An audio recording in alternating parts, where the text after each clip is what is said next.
포로 수용소에 갇힌 그 유대인들이 수많은 사람들이 가스실에서 죽었습니다. 많은 사람들이 가스실에서 죽어가는 상황에서도 그 포로들은 희망을 버리지 않았습니다. 그들은 이렇게 외쳤습니다. 하나님이 계시는 한 우리에게 소망은 있다. 하나님이 계시는 한 우리에겐 소망이 있습니다. 그렇습니다. 여러분, 하나님은 우리에게 절망할 자유를 주시지 않으셨습니다. 주님은 우리에게 참 소망이 되십니다. 그러나 주님이 없이 사는 인생은 소망이 없습니다. 구원의 소망도 없고 영생의 소망도 없는 것입니다. 하나님 없이 사는 인생은 마치 썩은 나무를 의지하여 서 있는 것과 같은 것입니다. 독일에 살던 한 청년이 가난과 외로움을 견디다 못해서 삶을 포기하려고 했습니다. 그런데 그만 그 시도가 잘못되어서 죽지도 못하고 그냥 땅바닥에 곤두박질 쳤습니다. 땅바닥에 쳐박히면서 정신이 바짝 들었답니다. 그 순간 그의 생각이 바뀌면서 죽음 직전에서 죽지 않고 살아난 것이 너무 감사했습니다. 내가 죽다가 살아났구나. 참 다행이다. 마음을 고쳐먹고 그래 한번 열심히 살아보자 라고 결심하고 노력해서 세계 최고의 피아니스트가 되는데요. 그 사람이 바로 쇼팽 음악의 최고 권위자인 루빈스타인이라는 사람입니다. 여러분, 사람이 절망에 빠지면 모든 것을 포기하게 되지만 그러나 똑같은 사람이 희망을 가지면 위대한 인물이 됩니다. 절망을 죽음에 이르는 정이라고 말한 철학자가 있었습니다. 그러나 여러분, 소망은 생명을 줍니다. 그러므로 우리는 언제 어디서나 희망을 잃지 말아야 합니다. 여러분, 우리를 향한 하나님의 뜻이 있습니다. 우리가 아무리 연약한 존재라고 할지라도 우리는 지금 하나님의 뜻을 이루어가고 있는 과정 중에 있는 그런 역사적인 존재들입니다. 그처럼 우리는 우리 자신을 귀하게 볼 수 있어야 하는 것입니다. 남을 격려하며 사는 것도 중요하지만 우리 자신을 격려하며 사는 것도 중요한 것입니다. 여러분, 희망은 소중합니다. 오늘 본문은 에레미야의 모습을 통해서 희망의 소중함을 우리에게 일깨워주고 있습니다.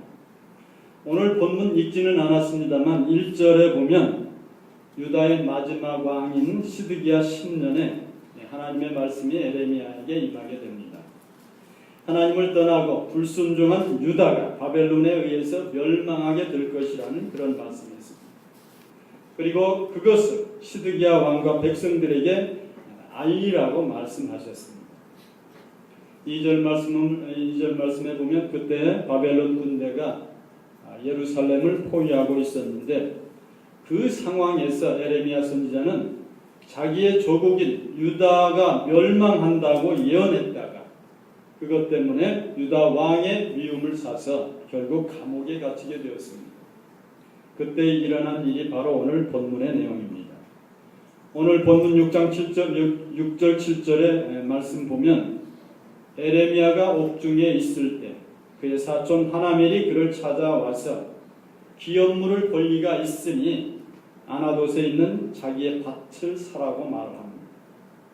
그 말을 듣고 에레미야는 은 17세겔을 달아주고 그 밭을 샀습니다. 그리고 매매 증서를 써서 인봉하고 증인을 세우고 인봉하지 않은 매매 증서를 바룩에게 붙이며 그 매매 증서를 토기에 담아 오래도록 보존하게 했다는 것이 오늘 본문의 내용입니다. 이 본문은 우리에게 몇 가지 중요한 교훈을 가르쳐줍니다.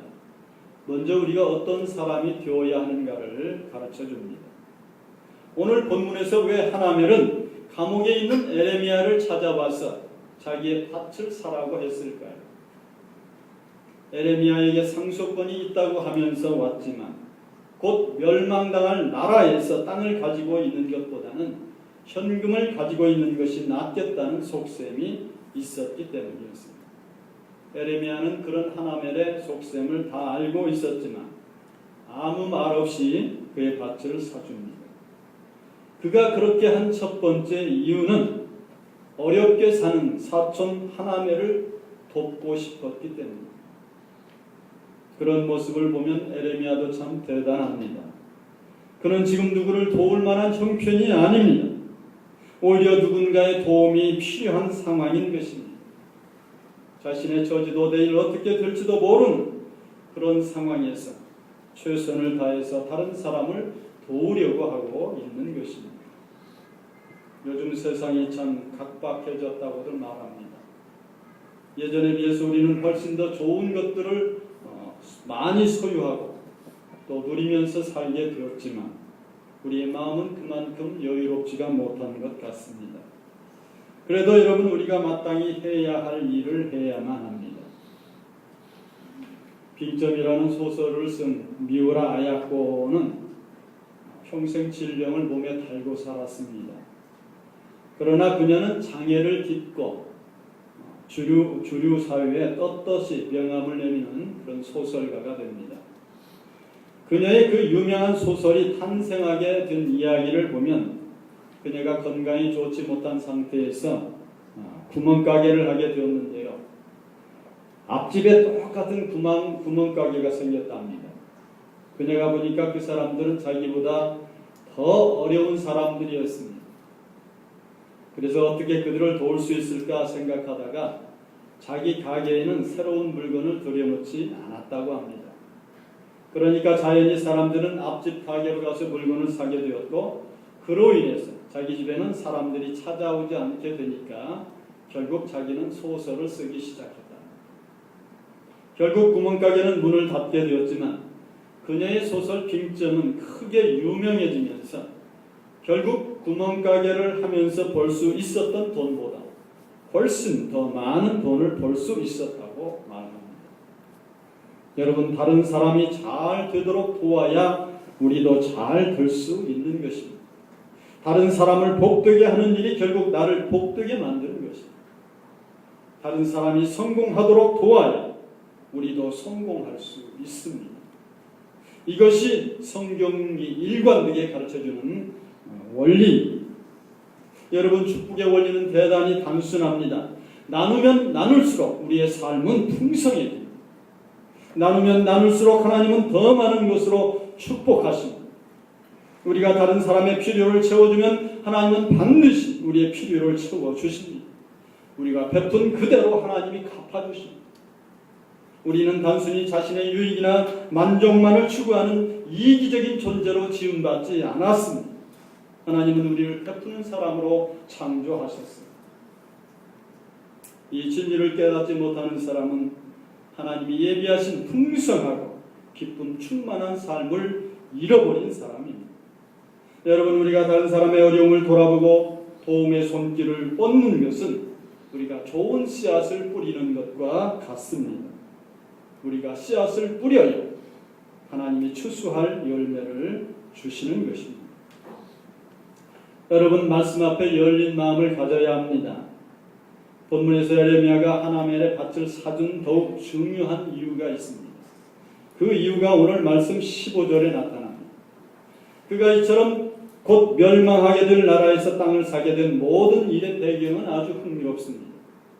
바벨론의 군대에서 유다가 망하게 될 위기에 처해 있음에도 불구하고 하나님은 말씀하시기를 유다가 다시 회복되고 사람들이 이 땅에서 집과 밭과 포도원을 다시 사게 되리라고 말씀하시는 것입니다. 에레미야는 오직 이 하나님의 말씀을 믿고 그 땅을 사주었습니다. 그는 이처럼 조국인 유다가 불순종과 죄악으로 말미암아 바벨론에 멸망당하겠지만 하나님께서 그 땅을 다시 회복시켜 주실 것을